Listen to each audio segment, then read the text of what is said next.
El Ministerio de la Enseñanza y la Evangelización, Jesús Soberano Señor, presenta Palabra de Iluminación con el Maestro de las Sagradas Escrituras, Dr. José Briceño. Quédate con nosotros para que recibas las bendiciones que el Dios Eterno ha plasmado para ti en su palabra. Esto es Palabra de Iluminación. Ok, bendiciones. De nuevo el maestro José Briceño transmitiendo para un mundo, por ende, internacional. Estamos llegando a Sudamérica, Centroamérica, Norteamérica, Europa, Asia, aún hasta el continente africano y Ucrania. Estamos llegando lejos. Se está cumpliendo lo que el apóstol Pablo en una ocasión escribió y dijo: yo puedo estar preso, pero la palabra del Señor no hay quien la detenga. En esta oportunidad, esta es nuestra clase número 15 acerca de lo que es la santidad genuina. Estamos tocando ese proceso que Dios hace en el alma, término suché de griego, nefes del hebreo, que se compone de mente, de voluntad y de emociones. Estamos tratando los estados de mente, los tipos de mente que el apóstol Pablo presenta: la mente carnal, mente corrompida, mente entenebrecida, mente vana, mente reprobada, mente cauterizada. Nos toca ahora hablar acerca de lo que es la mente espiritual. Preste muchísima atención, que esto no es soplar y hacer botella.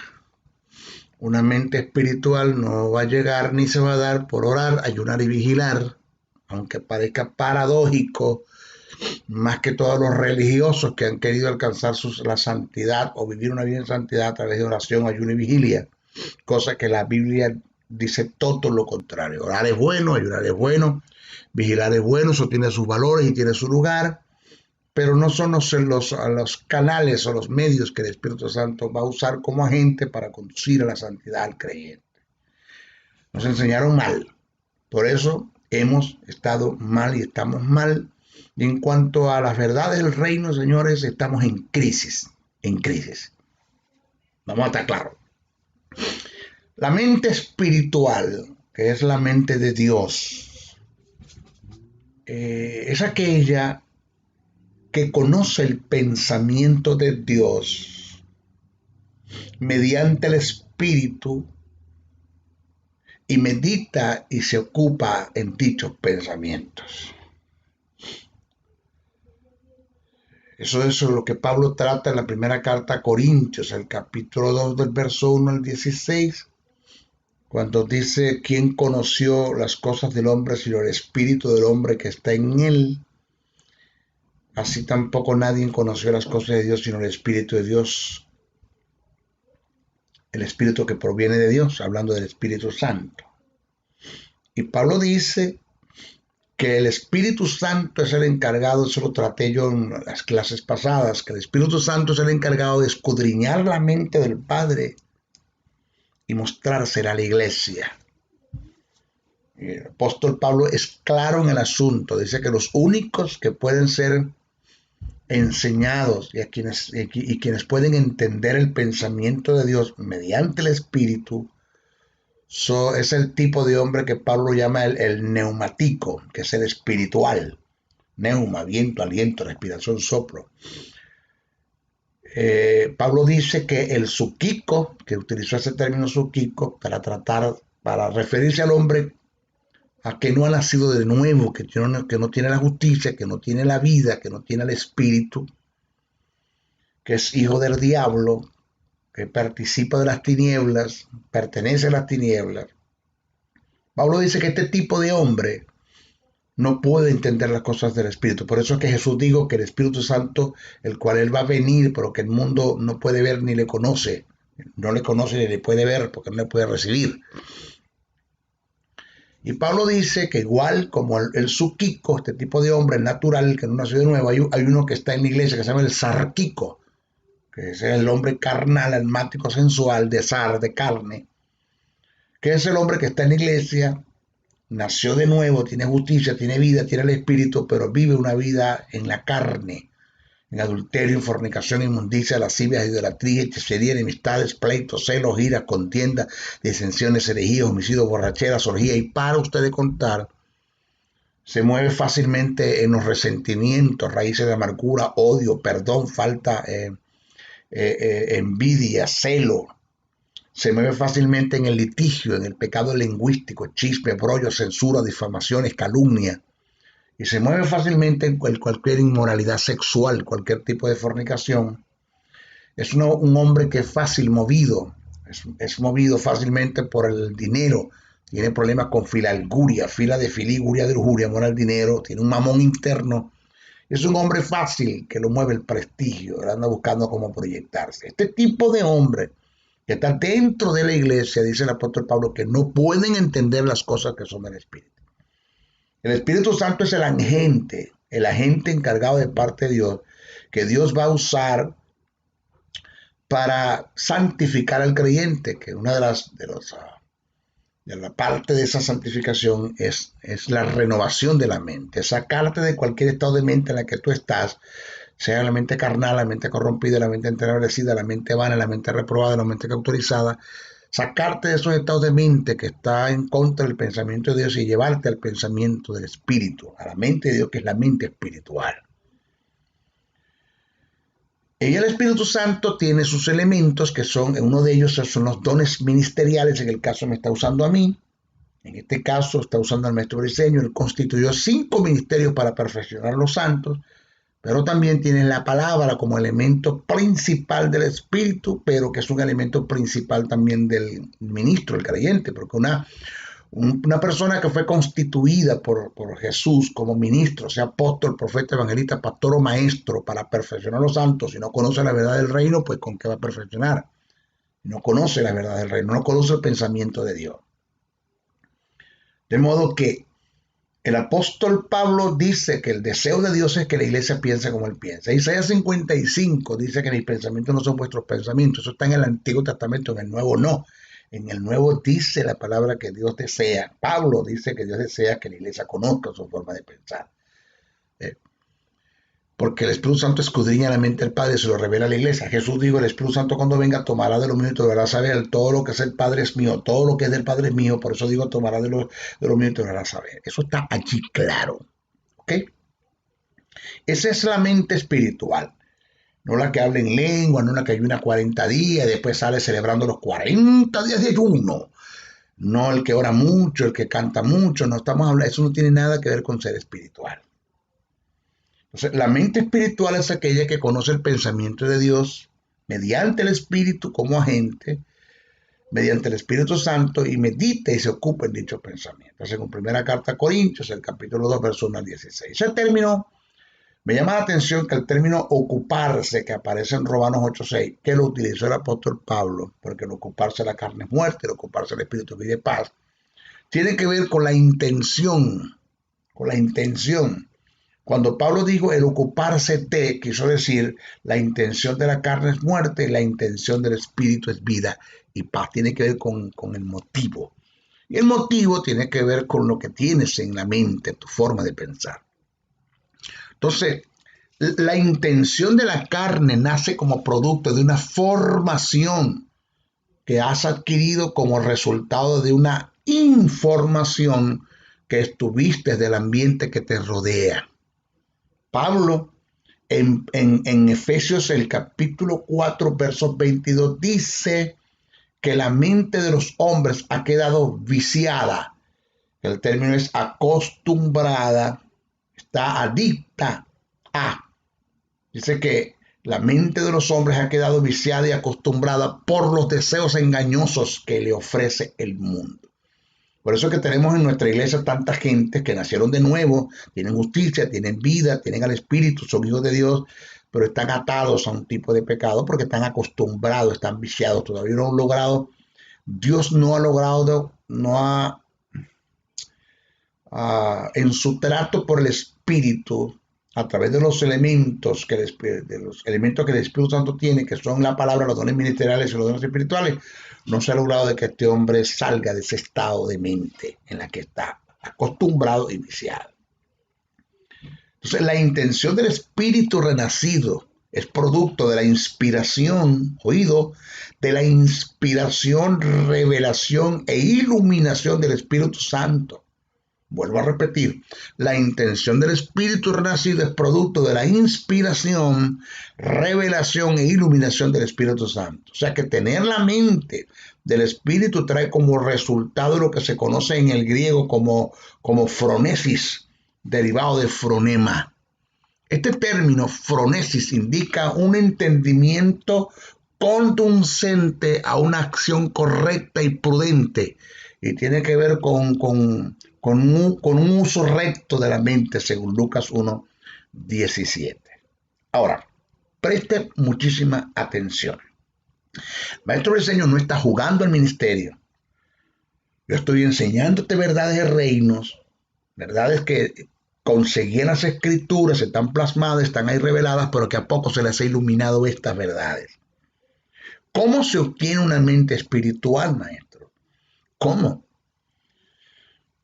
Enséñeme la forma. Yo quiero llegar a ser un hombre espiritual, porque el ser un hombre espiritual tiene que ver con tener una mente espiritual, con tener el pensamiento de Dios. ¿Cómo se obtiene una mente espiritual? La única, oiga, la única, no hay más, ni orando, ni ayunando, ni vigilando, no hay más. La única forma de obtener una mente espiritual es meditando en los asuntos del espíritu. Punto. La única forma de tener una mente espiritual es meditando en los asuntos del espíritu. Meditar en los asuntos del espíritu indica meditar en la palabra de Dios, es decir, en una iluminación que vino por revelación, producto de una inspiración. O sea, ese término meditar indica hacer un estudio preciso y conciso, detallado de los pensamientos. Ahora, no se debe cambiar los valores. No se tiene una mente espiritual porque se vive en el espíritu. Ahora, vuelvo a repetir, no se deben cambiar los valores. No se tiene una mente espiritual porque se vive en el espíritu. Se vive en el espíritu porque se tiene o se obtiene una mente espiritual. Entonces, según lo dicho por Pablo en Efesios, de acuerdo al estado de mente que obtengamos, tendremos unos comportamientos y tendremos unas actitudes. Pablo dijo, Efesios, el capítulo 2, verso 3, cito, Biblia. Maestro, póngame lo que me está enseñando en un texto bíblico, lo acepto. Biblia, yo voy a la palabra, yo no me estoy inventando este estudio, eso es Pablo hablando por el Espíritu, yo lo entendí por el Espíritu, esto me ha servido de mucho a mí. Pablo dice, cito, Efesios 2:3, entre los cuales también todos nosotros vivimos en otros tiempos, en los deseos de nuestra carne, haciendo la voluntad de la carne y de los pensamientos que nos dominaban. Eso lo dice Pablo, lo digo yo. Esto indica que nuestra vida se moverá en pos de nuestro pensamiento más dominante. Vuelvo a repetir, esto indica, según este pasaje, que nuestra vida se moverá en pos de nuestro pensamiento más dominante. Todos nuestros hechos y nuestros dichos están en proporción directa a lo que pensamos hacer. Preste mucha atención a lo que le voy a presentar ahora. Es decir, toda acción tiene como precedente un pensamiento. Vuelvo a repetir. Toda acción tiene como precedente un pensamiento. O sea que el problema del hombre no está en lo que hace, sino en lo que pensó hacer, porque conforme piensa, actúa. Alguien dijo una gran verdad, me gustó mucho, y la saqué en un pensamiento. Alguien dijo, cito, siembra un pensamiento y cosecharás una acción.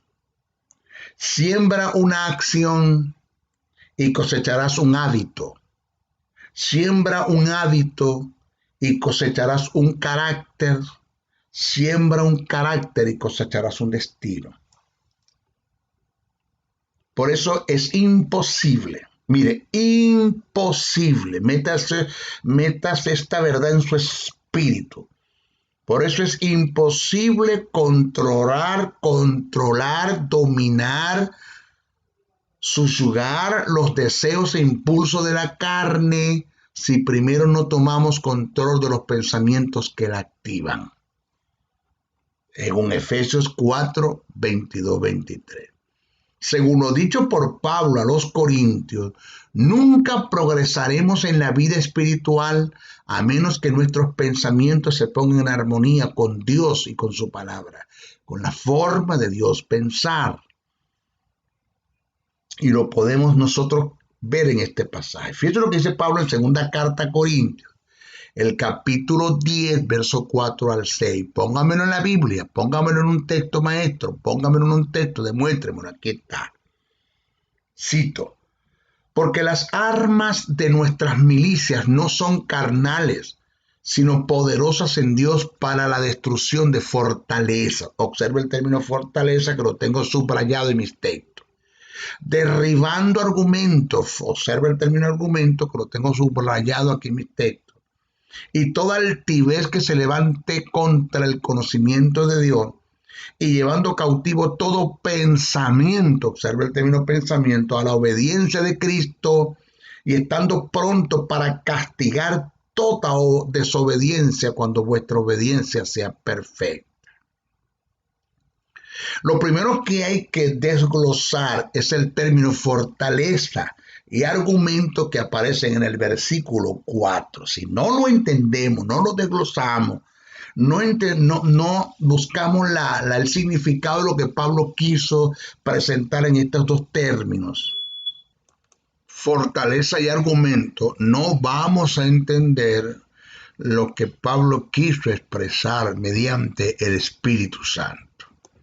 Preste mucha atención. Fortaleza, del griego ochuruma, tiene que ver con una fortificación que es producto de una serie de pensamientos y razonamientos en la que reposa la confianza meramente humana. En esto está su deleite y de ellos dependen sus decisiones y acciones.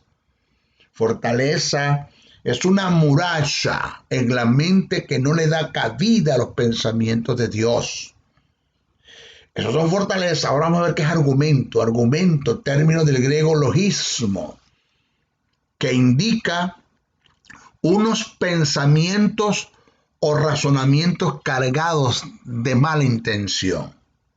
Debemos tomar en cuenta que lo que levanta la fortaleza y a su vez la sostiene son los argumentos, según el texto, el pasaje. También se puede entender como fortaleza todo tipo de pensamiento o razonamiento producto de las malas interpretaciones y aplicaciones de la palabra. Aunado a esto, las costumbres, los estatutos, falsas doctrinas, recuerdos por heridas internas también forman parte de esta fortaleza. Mire, el dogmatismo es una de las fortalezas más prevalecientes en el seno de la iglesia. Entiéndese por dogma la firme convicción de una creencia que gobierna gran parte del pensamiento. Entonces, desde el punto de vista negativo, el dogma es una firme convicción ajena a la verdad de Dios. El término dogma es utilizado en Hechos 16:4 para referirse a las ordenanzas o doctrinas que los apóstoles habían acordado con los ancianos. Con el transcurrir del tiempo, este término perdió su verdadero etimológico. También se entiende por dogma aquello que se denomina eisegesis, que es toda interpretación humana de una verdad bíblica que pasa a ser una doctrina fundamental y que predomina en la mala formación del creyente. Es decir, Cuando se interpreta personalmente una verdad bíblica y dicha interpretación se enseña como doctrina o verdad, y que dicha enseñanza toma fuerza en la formación de un individuo, conduciéndolo a un estilo de vida, todas estas fortalezas se destruyen cuando se derriba los argumentos a través del conocimiento de la palabra. Ahora, mire esta verdad. Maestro, ¿cómo se derriban los argumentos? A través de la verdad y el conocimiento de Dios que está revelado en su palabra, a través de conocer el pensamiento de Dios. Si los argumentos vienen a estar en contra del conocimiento de Dios, de la verdad de Dios, de la verdad verdadera, de la verdad absoluta, del pensamiento de Dios, es lógico que el conocimiento de Dios, su palabra, o el conocimiento de Dios que está plasmado en su palabra, sea el que derribe todo argumento. Entonces, el derribar el argumento se destruye la fortaleza. Al destruir la fortaleza hay lugar para el conocimiento de Dios, para conocer la mente de Dios, el pensamiento de Dios. Al dar lugar al conocimiento del pensamiento de Dios viene como resultado la obediencia. Al estar en obediencia se acaba la altivez. Al no haber altivez se castiga toda desobediencia porque no hay lugar para la rebeldía. Entonces, para no tener argumentos que levanten fortalezas que estén en contra de la verdad verdadera, de la verdad absoluta, del pensamiento de Dios, y que por ende nos lleven a la desobediencia, debemos tener cuidado con todo aquello que percibe nuestros sentidos físicos y filtrarlos por el conocimiento de las verdades del reino, la verdad de Dios, la verdad verdadera, el pensamiento de Dios. Entonces, debemos ser selectos con lo que leemos, oímos y vemos. Pablo dijo todo lo verdadero, todo lo honesto, todo lo justo, todo lo amable, todo lo de buen nombre, todo lo virtuoso, en esto pensar, según Filipenses 4:18. ¿Por qué Pablo nos manda a meditar en estas virtudes? Porque ellas no corrompen nuestra mente, y al no corromper nuestra mente, no corromperán nuestras acciones. Pablo dijo, las malas conversaciones corrompen las buenas costumbres, según primera carta a Corintios 15:33. ¿Por qué corrompen las buenas costumbres, las malas conversaciones? Porque el corromper tu mente corromperá tus acciones. De allí la importancia de que Dios logre renovar nuestra mente, llevándonos a una mente espiritual para conducirnos a la santidad, según primera Corintios 10:16. Una vez que Dios logre renovar la mente del hombre, que es su propósito, según Jeremías 31:33, Hebreos 8:10, 10:16, Efesios 4:20-24, pasa a trabajar con la voluntad, tratando de producir un quebrantamiento para que haya una obediencia, según Efesios 4:24, Colosenses 3:2. Pero, ¿qué es lo que reina en la iglesia como doctrina? ¿Qué es lo que reina en la iglesia como doctrina? La iglesia se está, la iglesia se está moviendo y está haciendo su fundamento de su vida, el creyente, en ideologías que tienen que ver con ideas, opiniones, pensamientos de hombres, en paradigmas, modelos, patrones, ideas, normas o reglas, en estatutos internos, ordenanzas que se decretan y se establecen dentro de un organismo, por lo cual se deben en obediencia a todos aquellos que pertenecen a dicha institución, instituciones, federaciones, concilios que levantan estatutos que están en contra de los principios del reino. Esto lo hicieron los fariseos, los saduceos. Jesús dijo, ustedes invalidan la palabra de Dios por vuestra tradición. Tradiciones, lo que por años nos han venido enseñando y en gran parte prevalece sobre la verdad del texto sagrado, cosas que se vienen diciendo pero por años, pero ¿quién se sentó a analizar hasta ver hasta dónde eso es una verdad lo que nos vienen enseñando? Tuve que corregir un pastor, y pastor de renombre, y cuidado si no es un apóstol, porque lo escuché en el púlpito decir, porque la Biblia dice que ni una hoja de los árboles cae ni se mueve si no es por la voluntad de Dios. Y eso no lo dice la Biblia, eso lo dice la novela El Quijote de la Mancha, porque eso no está en ninguna parte. Tuve que agarrarlo y corregirlo, amigo. Eso que usted acaba de decir, que ni una hoja de los árboles cae ni se mueve si no es la voluntad de Dios, porque la Biblia lo dice, eso no está en la Biblia, eso está en la novela El Quijote de la Mancha. Pero todo el mundo lo dice porque nadie se siente a analizar hasta dónde eso es una verdad. Simplemente los cristianos comen como los pichones de pájaro, con el pico abierto y los ojos cerrados. Lo que le metan se lo tragan. A mí no. A mí me tienen que batir el chocolate con una licuadora y bien grande y bien batido, señores. ¿Por qué? Porque yo conozco las Escrituras. Y por eso me he tirado tantos enemigos encima, se han cerrado algunas puertas, porque al decir la verdad choca con sus intereses, les derrumbo el negocio que tienen, les derrumbo la doctrina que tienen, les derrumbo la falsa doctrina, despierto un pueblo en la verdad, el pueblo se da cuenta que nos mantienen engañados y son fáciles. Una persona que camine en esto es fácil de ser manipulado, intimidado y controlado, así de sencillo. ¿En qué está caminando la iglesia? En dogmas, puntos esenciales. ¿Qué es un dogma? Un punto esencial de una religión, una doctrina, un sistema de pensamientos que se tiene por cierto y que no puede ponerse en dudas dentro del sistema, de un sistema. Eso es el dogma. La religión, que es una religión, las prácticas de una serie de costumbres fuera del pensamiento de Dios y que con dichas obras se pretende alcanzar el favor de Dios. Principios de ocultismo dentro de la iglesia, como usted no tiene una idea, relativo a la posición que le ha dado el creyente a Satanás, a los demonios, a las tinieblas y en sus falsas creencias dentro de la iglesia. Entre esto tenemos la falsa creencia de que estamos en guerra espiritual, cuando la Biblia no dice en ninguna parte que estamos en guerra. Estamos librando un conflicto con los poderes de las tinieblas, pero que se llama lucha y que se llama batalla y lucha, guerra no, ya la guerra Cristo la libró. Otros que el principio de ocultismo, la creencia de que existe un hombre fuerte. ¿Dónde está el hombre fuerte?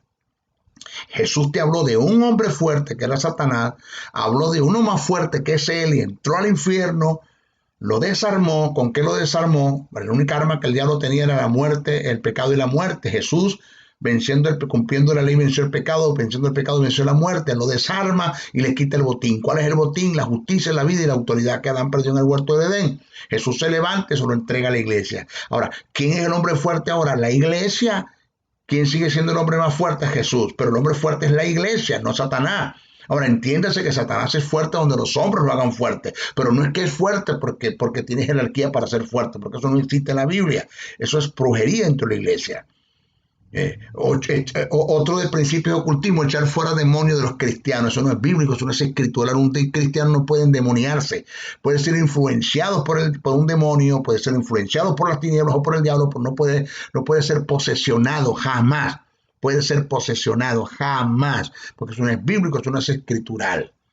Eso está en contra de la verdad del reino. Nosotros somos templo y morada del Espíritu Santo. Maestro, si me descarrió, si yo me descarrié y me fui al pecado, el Espíritu Santo salió de mí y el demonio va y busca a otros 7 demonios y viene y consigue la casa vacía y se vuelve a meter. Eso es lo que dice la Biblia. No, ya va. Cuando Jesús dijo eso, no está hablando del cristiano, no es cristianos evangélicos todavía. Jesús está hablando de la condición del estado posterior en la que iba a caer la nación de Israel a causa de la ausencia de su ministerio. Jesús dijo, así pasará esta generación perversa, hablando de Israel, hablando de la nación de Israel. Porque un creyente no puede ser posesionado por un demonio. Eso es brujería dentro de la iglesia.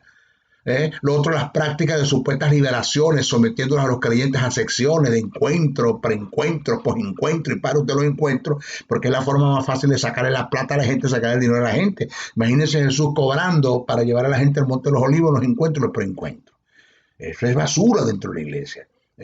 El creer que hay maldiciones ancestrales y generacionales que se heredan por venir de un linaje familiar, eso no existe. Sí existe las maldiciones generacionales como patrón de conducta,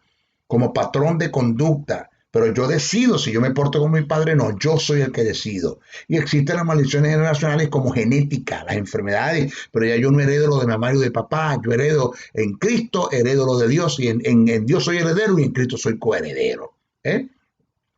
Eso de estar limpiando los aires, limpiamos los aires. No, usted no tiene autoridad para estar limpiando los aires. Que el diablo mora en las atmósferas. Eso es lo que dice la palabra.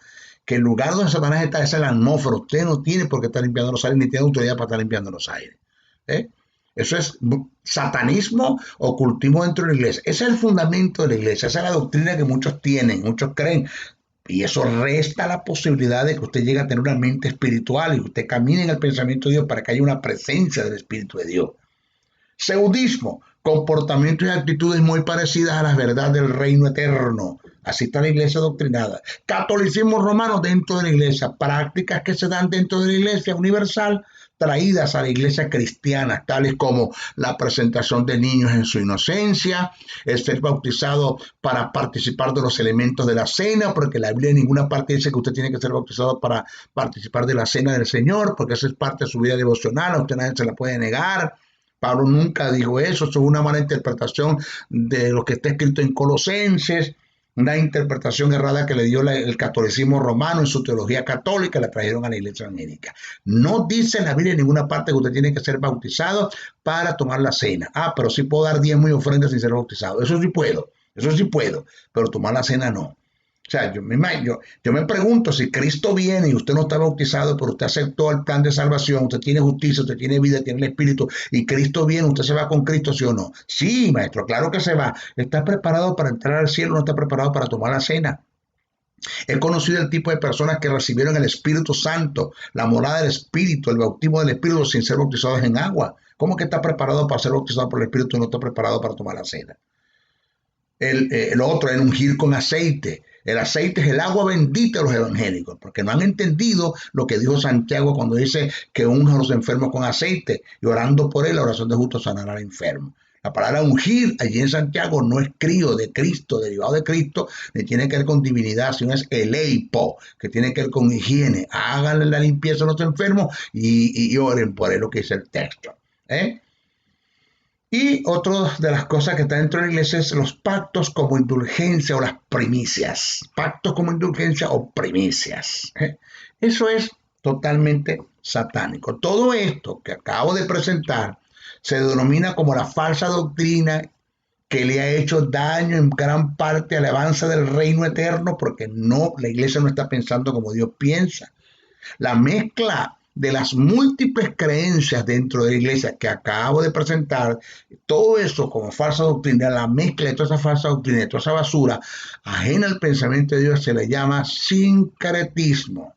Entonces el sincretismo ha traído como resultado la más grande fragmentación y desorganización en el cuerpo de Cristo. La iglesia solo el descubrir el caminar y lo absoluto y el pensamiento de Dios nos llevará a ser como organismo una potencia mundial.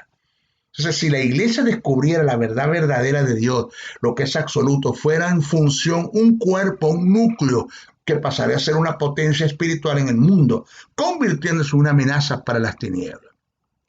Entonces, el hecho de que en la iglesia haya diferentes escuelas de teología es porque la verdad absoluta no reina en el seno de la iglesia. Entonces, porque ante una verdad absoluta no hay lugar para opinar, cuestionar, dudar, no hay lugar para a mí me parece. La verdad absoluta es el pensamiento de Dios, la verdad de Dios es la